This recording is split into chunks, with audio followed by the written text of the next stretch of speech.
Well, it's a joy to have you back with me one more time as we go through boot camp in deaf ministries.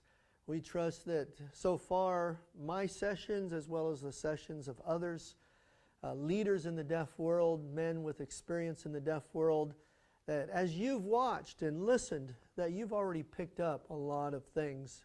And again, as I mentioned earlier, I hope you're able to watch these even a second time, down the road a third time, because as you grow, you're going to forget some of the things that we taught from many, many years of experience. And it will come across differently to you as you gain experience in the deaf world as well.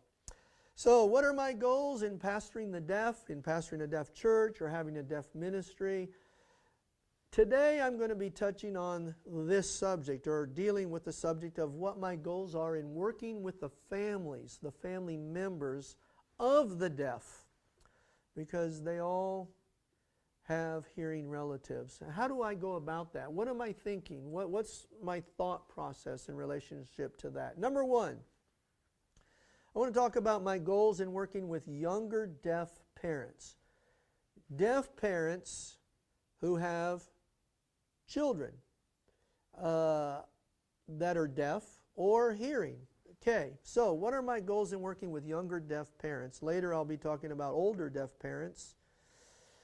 Number one, I want deaf parents to have biblical marriages. I want them to have biblical marriages. How are they going to learn how to have a biblical marriage if I don't teach them? I mean, how many deaf couples out in the world today could, if they would, teach a seminar on how to be a husband that glorifies God, how to be a wife that pleases God and meets the needs of a husband or a wife? How many deaf people know? For that fact, how many hearing people know? Obviously, we learn a lot by what we see, what we observe from others. But what if we didn't have a Christian family? What if we grew up watching marriages on TV? And how many marriages on TV represented in any of the programs are any good? So I want deaf parents, before they even have children, if possible, to have good biblical marriages.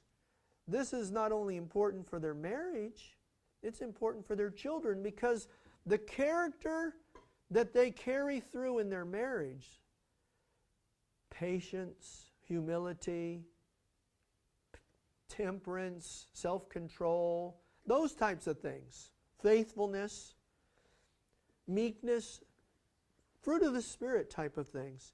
If they're not showing it in their marriage to their spouse, deaf parent or deaf spouse with deaf spouse, or deaf with hearing, if they're not showing it in their marriage, how are their children then going to learn to have those virtues, whether the children are deaf or hearing? So it's very, very important as I work with families of the deaf that I work with their marriages. I definitely want to help them with their marriages. Also, I want deaf parents to be able to train their children in the way that their children should go, whether they're deaf kids or CODAs, hearing kids. I want to train them in how to raise their children. Now, this normally will require that I have some seminars or have special meetings, special services. In your case, you may be able to teach those, but then you may need to have someone, like someone from Silent Word, Jim Braceland, John Barr, myself, Reed Condra, someone else, Paul Stroh-Snyder, one of us come and invite us to your church to teach on one of these subjects, whichever subjects are within our area of expertise and experience. I want the deaf parents to trust me in working with their hearing children. So, I have to build my relationship with deaf parents. Now, if I'm helping them with their marriage, do you think they're going to trust me as I work with their hearing children? Oh yes, very definitely. And I want to work with their hearing children. I have been able to take teenage boys out on retreats with me for 3 days And their parents would give permission because I was working with their hearing kids and spending extra time with them because they need extra time. They need time to some extent with other hearing people who can explain things to them in a different way, in let's call it their first language of hearing and speaking. And yet I understand the whole sovereignty of God in giving them deaf parents, and I build into their lives that way. And sometimes I even on these retreats have to talk to them about, hey, God knew exactly what He was doing when He gave you deaf parents, and there's a purpose for that. So I want to work with younger deaf parents, spouses in their marriage first, and then in the way they raise their own children, and through doing so, gain their trust so that they give me more liberty to work with their hearing children, and sometimes even to let their hearing children come over to my house because I have hearing children, and my children can work with them. In fact, several of my children have led codas to Jesus Christ while I was in the process of leading their parents to Jesus Christ. I've helped deaf parents with their children in all kinds of situations. I've made trips to legal courts and psychiatric hospitals and to grandparents' homes and several other locations just in order to help the deaf with their children. We've even brought deaf people to live with us with their hearing children. I've actually sat down with deaf parents in my home living with us and worked the whole process of how to discipline your children in a way that pleases God, that's biblical, and without anger, and how to love your children. And I've sat down and worked with them to where the parents would discipline them with my instructions step by step so the parent would know what to do with them when they moved out of our house. So I definitely have goals in working with younger deaf parents and spouses that would help them grow to have biblical families. Also, my goals in working with older deaf parents of hearing children. Older deaf parents with hearing children. Why? Because I want hearing relatives of the deaf to trust me. Now, I had people in my church that were in their 70s and 80s. In fact, I had a group of just over 20 adults who were in their, well, let me say late 60s, 70s, and into their 80s, almost 90 years of age. And they were there every Sunday. I mean, I had this one section that if we had put their age together, they probably averaged between 20 of them 1,400, 1,500 years old. I mean, they were just there, and they were all saved in our church. Not a single one of them had been saved in their early years. Most of our people were saved around the age of 75, and we had some deaf people saved at the age of 80. Now, all these deaf adults, they're older, they have children. Guess how old their children are? 60, 65, 55, 50. So their children were older too, 40s. And I wanted their children who were in their 40s and 50s and 60s to trust me. And so I would spend a lot of time with them. I wanted to get to know them. I would pray for their children, their older children by name. I would go to their homes. I would contact them. I would ask them questions about their parents, about their health. I just wanted their children, who were in their 40s, 50s, and 60s, while the deaf themselves were in their 70s and 80s, I wanted them to know that here was an American pastor, missionary, who loved their parents. I'd go to the hospitals with them. I would sit with these kids who were my age, sometimes older, while their parents were in the hospital being operated on, and I would pray with them. They all knew that I loved their parents. I had them tell me, listen, I want my parents here at your church every week. And they weren't even saved themselves, these children. I had one couple one deaf couple, they were in their 70s. They had 2 children. Both of them were married to millionaires. One was multi. These millionaires loved me. because I took care of their parents. I checked up on them. I taught them. I loved them. I cared for them. They could tell. I was with them during the operations. I was even with them when their parents would die. And then they would have me come and do the funerals. I had one man come and he gave me a check for $1,000 US. And I said, I won't take it. I'm not here for your money. I'm here because I love your father-in-law. I'm here because I love your mother-in-law. And I'm here because I love you. And that man who was a multi-millionaire, I started taking him out to eat. Now, unfortunately, he wouldn't let me pay. Or should I say, fortunately, he didn't let me pay. I mean, to go to a restaurant and pay $100 for the two of us to eat was a little expensive for me, but I was really glad when he picked up the bill. But you know what? He learned to respect me. In fact, he and his wife, invited my wife in over to their home, and we went into a living room that had 5 ambients in one living room. The meal was an incredible meal. They had 2 kitchens in it, and this was all in an apartment. I don't know, probably a $10 million apartment in Sao Paulo. And they cared that I cared. They could tell that I cared. And they grew close. In fact, we were getting ready to start a Bible study in the home of this, one of the richest men in Brazil, because of his deaf in-laws and my work with them. Unfortunately, just literally the week before we were to start that Bible study, the man I'm referring to right now, a hearing man, dropped dead. Now, I had had opportunities to witness to him. He was reading the Bible. I don't know where he's at today. I hope that one day I'll meet Demas, that's his name, D-I-M-A-S in Portuguese. I hope one day to meet him in heaven, but I'm not sure he's there. I'll see one day. But I do know this. He came to his father-in-law's funeral and he heard the gospel. He was reading Scripture. The next week he came to our church for his mother-in-law's baptism. The next week he came for a special service that had to do with a memorial service for his father-in-law who had died earlier. I preached the gospel as clear as it can be on 3 different occasions within 3 weeks of each other, just before about 2 or 3 weeks later him dying and going into eternity. But it was because of his elderly in-laws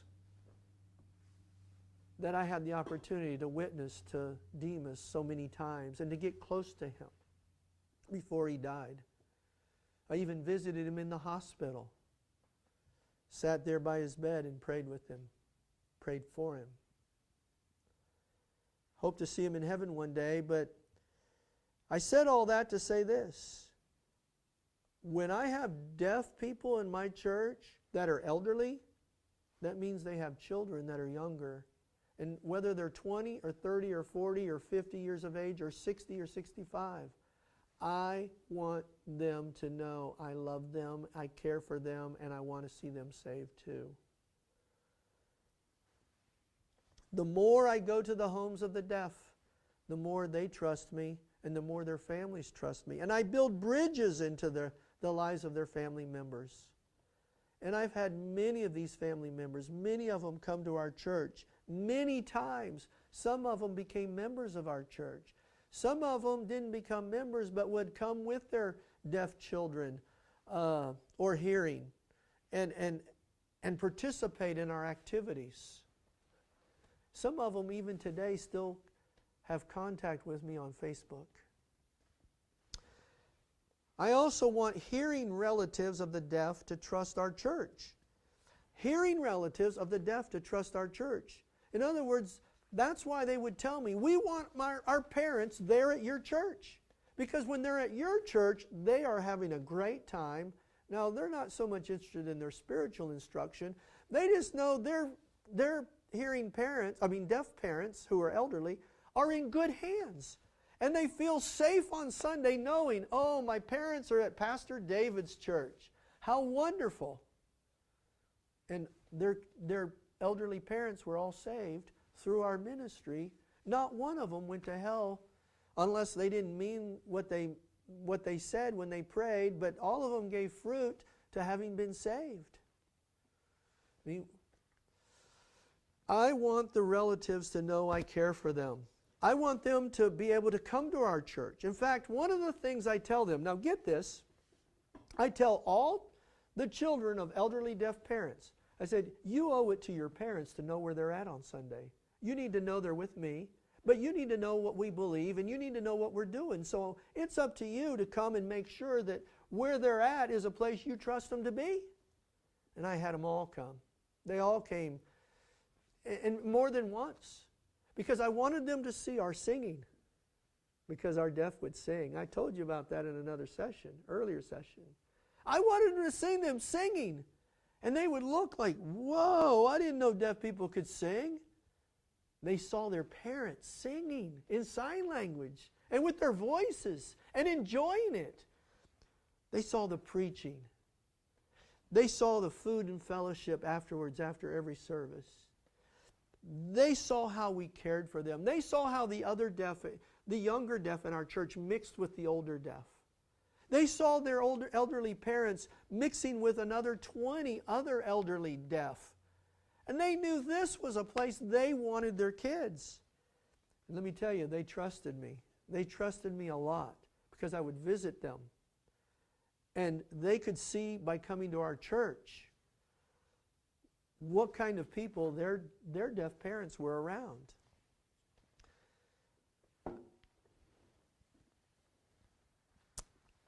I want hearing relatives of the deaf to call me with information about their deaf relatives. I want them to realize that I can help whenever needed. I had these older children of elderly deaf parents. They would call me when they said, oh, my mom and dad are coming out to visit us and won't be in town in Sao Paulo for a couple of weeks. So I just want you to know so you know where they're at. And I would thank them so much because I would be really worried if they didn't show up on Sunday. And these hearing who aren't even saved would call this, and they're Catholic, and they would call this Baptist pastor to let me know where their parents were. And they would call me when they're going into the hospital. And they would call me with reports if some reason I wasn't there at the right time to get the report personally. They knew I cared. They knew I wanted to know. Well, that opened doors for us as we preach the gospel to reach them. We had one deaf man come. Now, he was younger. He was probably in his 20s. He could only see out of one eye. But he started coming, and after, I don't know, maybe 2 or 3 years, I led his father to Christ.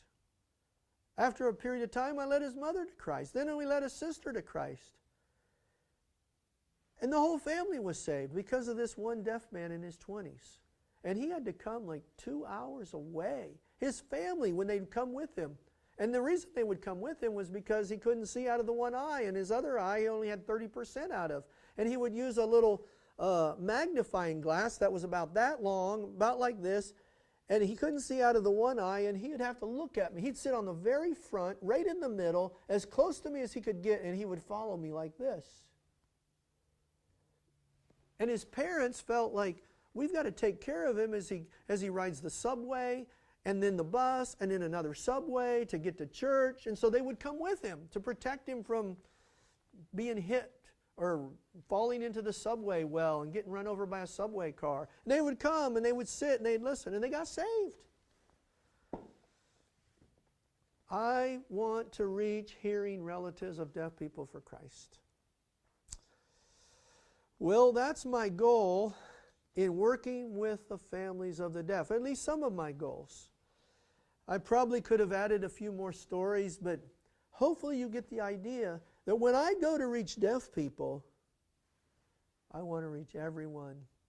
And I do my very best. Just like I said earlier, I take people with me. I say, you stay with the deaf. I'm going to go talk to their hearing family members. And I'll be an hour, hour and a half, sometimes even 2 hours sitting outside or standing in the kitchen with them, just chatting and getting to know them and loving them and caring for them, while the other person on the visit with me is sitting in the living room with the deaf person. I care. I want to reach them all, and I trust you do too. May God bless you as you continue to learn sign language and continue to learn principles of ministry and how to reach deaf people. I trust that you've been challenged. And I would like to ask you to maybe just turn off the video for a few moments and just pray right there where you're at and talk to God and ask God, plead with God to allow you to reach deaf people and their hearing relatives with the good news of Jesus Christ. May God bless you. I look forward to seeing you in the next session of what my goals are in reaching deaf people for Christ.